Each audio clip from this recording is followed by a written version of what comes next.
Absolutely tremendous. Thank you for joining us here live on Milwaukee's ESPN Radio. Yeah, thank you guys for having me. How's everything? How's the weather up in Milwaukee? You know, Matt, it's a balmy 33 tonight, and it's going to get colder by the time you get here on Saturday morning. Oh, I know it's going to be chilly, but I'm looking forward to heading up there this Saturday. Oh, it's going to be a good time, and we're even expecting about maybe 3 to 4 inches of snow. So it truly will be a blizzard brawl for Matt Hardy and Mr. Anderson. I wouldn't have it any other way. Speaking of this Saturday, it's Blizzard Brawl 6. Matt Hardy is in the main event, scheduled to be facing Mr. Anderson. His first appearance in a couple months since leaving the Big E. Yeah, and I'm very excited that this is my first match back, and especially since it's against Ken Anderson, who's a guy I consider a friend. Although there is a little bit of a strange situation. I hadn't talked to him in a couple months, and I know he had a very serious injury at the hands of my brother, considering he had a concussion. I think this is his first match back, so it's kind of our first match, both of our first matches back in some ways. So it's going to be an interesting scenario to say the least. Well, I was actually talking to Ken earlier. And, you know, he kind of made it seem like he's going to be looking to get some revenge on you for the sins of your brother, you know, the Antichrist of wrestling. I kind of feel like that. It seems like usually whenever my brother goes somewhere and does something, or, you know, my brother messes up, it seems like I kind of end up paying his tolls in a lot of ways. And I've got a feeling that Saturday might not be any different. But whenever I've been training hard. I'm the healthiest I've been, and in the best physical condition I've been in a long time. So Mr. Anderson is going to have a long night. I promise you that. Matt, we're having a hard time hearing you at times, and I'm not sure if it's on our end or your end, so we'll continue to push through here, though. We'll get more to Blizzard Brawl in a minute, but tell the world a little bit about what you've been up to since we last saw you in World Wrestling Entertainment, and give us a hint as to what might be next. Yeah, I've been extremely busy, actually. We just relaunched a completely new website at www.thehardyshow.com, which is it's truly my baby. It's something I started back in 2005. And we more or less have a version of iTunes up there where not only do you have to go in and now subscribe to like the whole season or, you know, a number of seasons, you can actually go in and watch one episode if you want. You can actually download one episode to your computer or your mobile device or your iPad or your iPod, whatever it may be. So that's a great project, and we're really upgrading that in every area. Actually have the guy who actually developed and made our website just moved to my area. He's going to be doing a lot of other projects with me. Got a great crew, you know, myself, my brother Jeff, Shannon Moore, Chemo, Marty Garner, several guys that have been around with me for years, and my friends, and it's a truly entertaining project. I would love for everyone to go give it check it out at thehardyshow.com. So Matt Hardy is finally getting the creative freedom he's been begging for.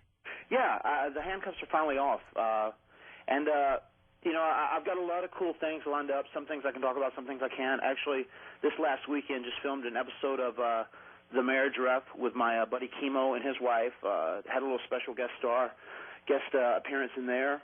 That was a lot of fun as well. That's obviously a show that airs on NBC. That'll be coming up sometime in either December or January. I've got an actual reality show that I'm kind of talking about. Actually, 2 different reality show concepts I'm talking about with some people. And a couple different little spot roles here and there, but I've got some wrestling coming up as well. I'm going to start a training school. I'm going to start running some shows again here in North Carolina underneath the banter of Omega. Bring them back. Omega. Yeah. Yes. Omega's coming back. And then, you know, it's going to all start, actually, December 4th at the Blizzard Brawl. So that's the road to my new life and my handcuffs coming off, so I'm very excited about that. So the timing is good on everything right now, is it? Yeah, the timing's great. I mean, I needed time away. Like, in my 12 and a half years with WWE, I'd only taken one day off. And the one day off that I took was when Lita had surgery, actually. And I just went and was with her when she had her very serious neck surgery at the time.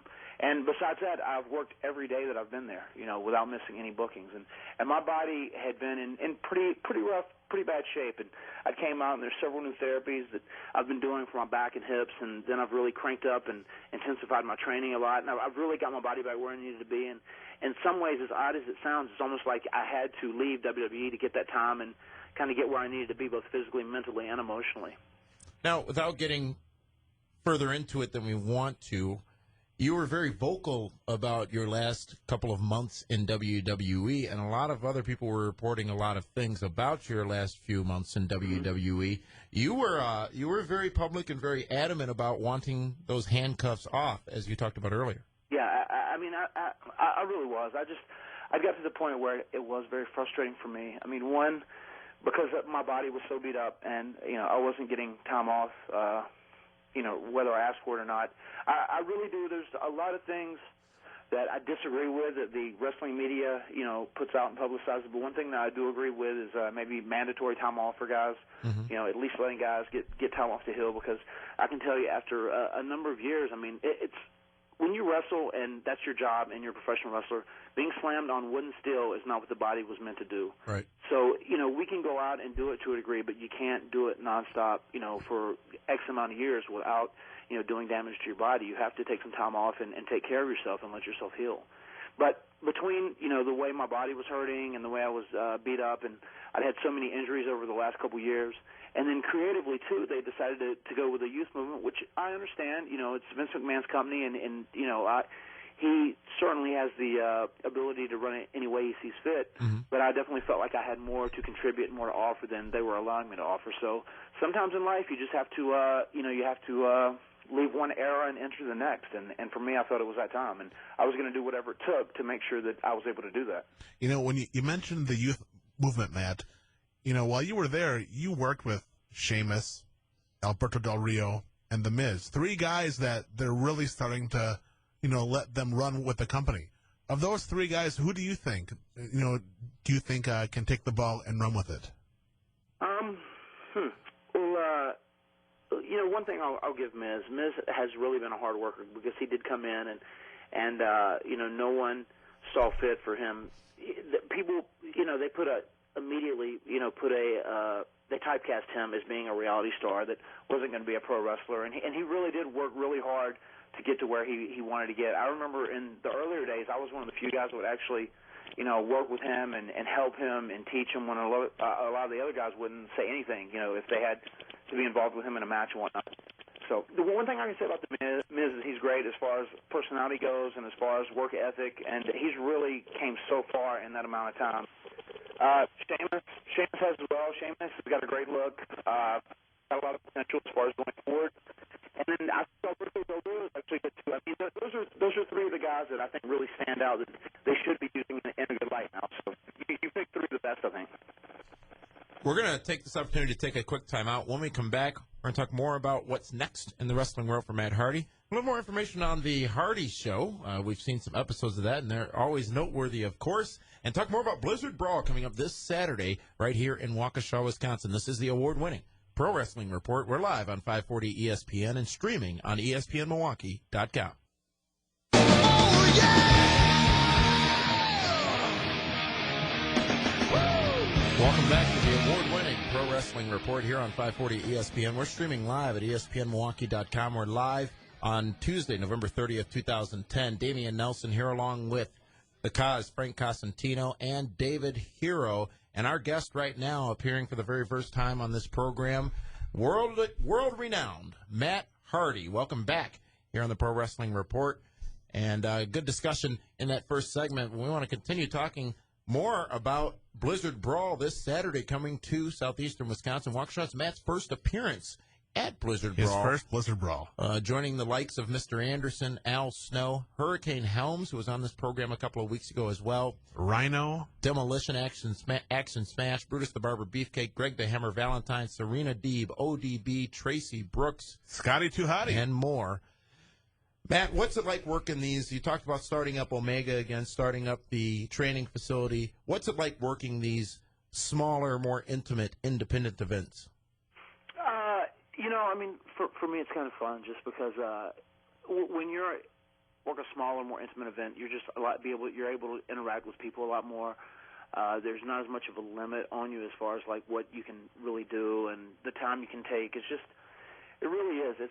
Those shows are really fun, not only for the wrestlers but for the fans. And usually the fans are, when they come out to these events, they're different because they're not like a diehard WWE fan that just feels like, okay, well, we're seeing the same WWE product that we see over and over and over again. It's really a different and a real huge mixture of everything. I mean, you look at that, you have, Matt Hardy, someone who'd been representing WWE versus, Ken Anderson, someone who represents TNA. You have Scotty Tuhati, who's, been with WWE back in the day. I heard you mention Demolition. You said Greg Valentine.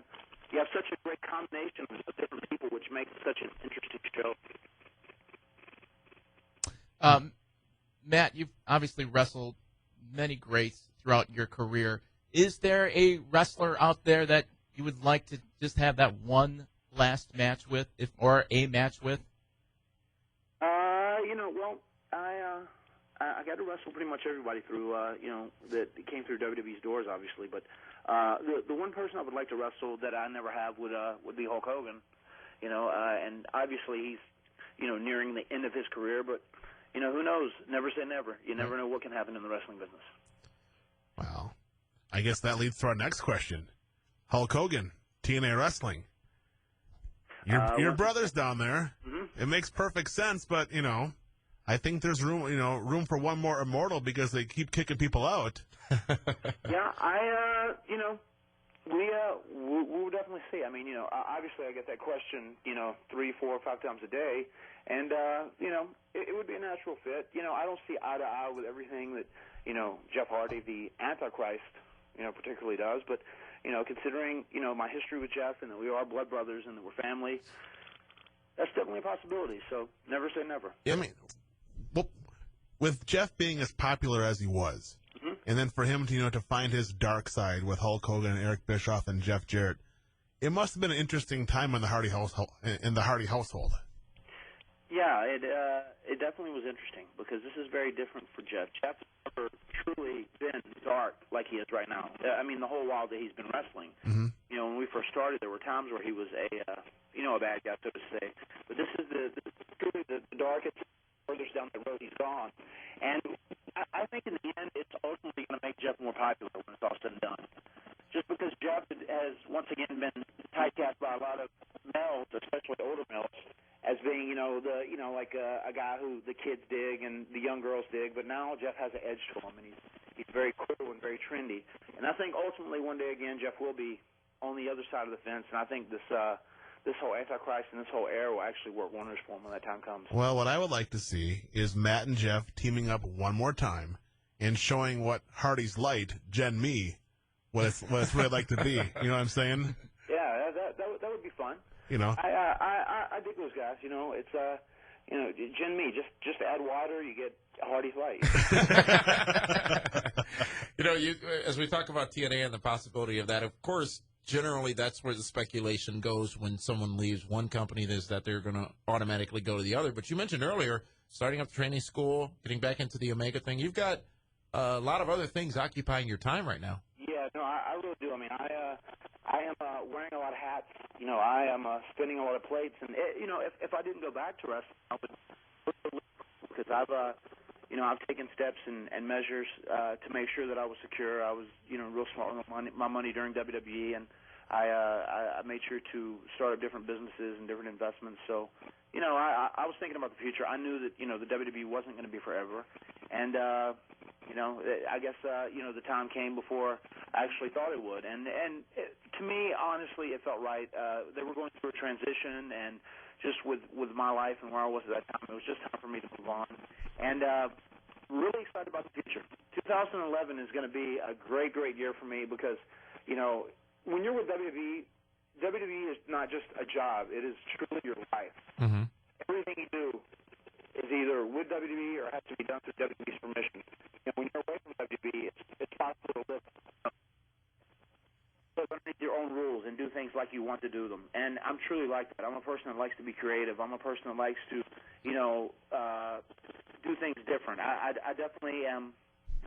I want to make things unpredictable, not only in my life and what I do. I want things to be, a little different. I don't want to go through that everyday grind. And with WWE, I'd really gotten used to doing that. It was just, kind of same old, same old. And I didn't feel like there were enough rewards for me to reap at that time to continue doing the same old, same old. So I needed to get out. I wanted to expand. I wanted to do new things, try different things. And, down the road, if we go to TNA, as long as that's still possible, that would, that would work for me as long as I have that freedom. In the 12 years you were with World Wrestling Entertainment, if there was one thing that was the most substantial change over that course of time, what would you say it was? The one thing that was the most substantial change was probably, I think there's two substantial changes. Okay. Two things that stand out. One is like the era of PG and how they're so tight and there's, really no edge and everything is so orchestrated with the guys now, everything from promos to matches. And the other thing would be the Guerrero-Benoit situation, how hard they came down on the guys. Because I still think it's hard, they're very, very strict with drug testing. And it's one thing, I understand being strict with drug testing, but, you have to remember that your employees are human beings. And if you're going to treat human beings like robots, you have to realize that sometimes they're going to need help. Right. So it's kind of it's a weird line to walk there, and I'm not advocating, one way or the other. But what I am saying is just if you're going to have someone on the road 300 days plus a year, and if you're going to fly someone from, for 24 hours from one place to Australia and get off the plane and go do a show and then get on another plane and fly for 8 hours. If you start doing things that are, hard for a human being to do, that you think of them as a robot, then, when people are beat up and they're injured, it's just like people are going to need crutches, and that's right. one of the issues. And it's a very fine line because for some people it becomes dangerous, and it's hard to control. It's not like a black and white situation, and it really can't be judged as so. So that's one of the reasons I'm a big advocate of having definite time off. I think it would be great if everyone was given 6 or 7 weeks off a year. Mm-hmm. Are you talking the concept of an off season or ensuring that the talent individually gets a reasonable amount of time off in a year period? Yeah, no, I'm saying not an off season, not saying like wrestling stops for a certain amount of time. I'm saying that there's a point where, they cycle people. Okay, well, in November, from, November 1st through Christmas, you're off. But then for someone else, maybe they're off from, March 1st through April 30th, whatever it may be. But just cycling everyone out so everyone gets a chance to go home and see their family and be normal and let their body heal, because it's like the Undertaker plan. Well, he's got a great plan. He bless his heart. I feel so bad for Taker just because I know how bad his body is. Mm-hmm. I mean, I've worked with Taker so many times, either wrestling against him or like on the same side. Like I've done so many 6-man tags with him, and just he just still stays there because he loves it and he tries to be loyal now. But every time he comes back, it seems like in a couple months he's hurt again, and out. And it's just like, he's at that point where I think his body is telling him like, you've got to give this up. Right. You've got to let me be normal. And two, I started to think more about it. The more I heard, especially over the last couple of years, I started thinking about, wow, with my back and hips getting worse, like I don't want to be in a wheelchair when I'm 50. I really don't. Well, it takes Mick Foley about 45 minutes to get out of bed every morning. I'm sure. I mean, Mick is a great example of, in some ways, the wrong thing to do. But that, for so many years, that is what was pounded in the guy's head. Like, go, regardless if you're hurt, regardless if you're not hurt. But then, WWE changed the policy as far as like, chair shots to the head and, concussions and this and that. But they didn't really change it on their own. They changed it once the media came down on them and once outside sources came on them and said, no, you're doing wrong. You've got to do this. And, and then all of a sudden they became PG and Linda's running for senator, so. $70 million down the drain. In that order. Yeah. Well, it's this Saturday, GLCW Blizzard Brawl 6, Matt Hardy's first appearance at Blizzard Brawl. It is called the WrestleMania of Independent Wrestling by King Kong Bundy. Well, people, last year, Bobby the Brain Heenan receiving the Lifetime Achievement Award. This year, Demolition to receive that award. And it's going to be a great show. Tickets still available at blizzardbrawl.com. And tickets start at $10. There are VIP meet and greet packages. But Matt Hardy, Ken Anderson, Mr. Anderson, it doesn't get much bigger than that. Yeah, I promise you, it's a match you don't want to miss. I mean, because I am coming back now more than ever with a point to prove, and you're getting ready to see a brand new. You saw version 1 back in the day. You're getting ready to see Matt Hardy version unpredictable, because there's a lot of new, different, unpredictable things that I'm going to do, and there's a spark that needs to be thrust back in the business, and I'm going to do all I can to help be a part of that. And of course, we can all follow Matt Hardy on Twitter. Yes, and if you're on Twitter, you can follow me on Twitter. I am there under Matt Hardy Brand. Please hit me up and send me a tweet. I love playing with my, playing. Let's tweet one another. I love responding to my fans. There are a few people following you already, right? There's a couple. And the beautiful thing about Matt Hardy on Twitter, it can be 1 o'clock in the afternoon, 3 o'clock in the morning. There's always something going on with Matt Hardy. I keep a very true-bloodish vampire schedule. So you never know if I'm sleeping, if it's day or night. But yeah, and also too, you guys can also follow me on YouTube. As actually, I have a YouTube channel, which is one of my fun things to do now. And I'm getting ready to do some really cool, neat stuff for the fans in the future. So you guys can check me there at youtube.com/Matt Hardy Brand as well. And as you alluded to earlier, as you spoke about earlier, rather, thehardyshow.com. Some new things coming to that site and some things to go enjoy now. Yes. And with thehardyshow.com, not only are new things coming to the site, as I said, there's a lot of new functions on there as far as watching episodes. We're getting ready to unload a ton of new merchandise. I mean, there's going to be pendants and necklaces and signed 8x10s, and we're actually working on a master DVD that's going to have the best of the Hardy Show that we're actually going to distribute and put out in Redbox and Blockbuster and Netflix and everything else. So that's some cool stuff. He's got it figured out. Absolutely. Yes. Well, Matt Hardy, version unpredictable. Yeah, I like Matt Hardy that. version unpredictable. Get ready. To it.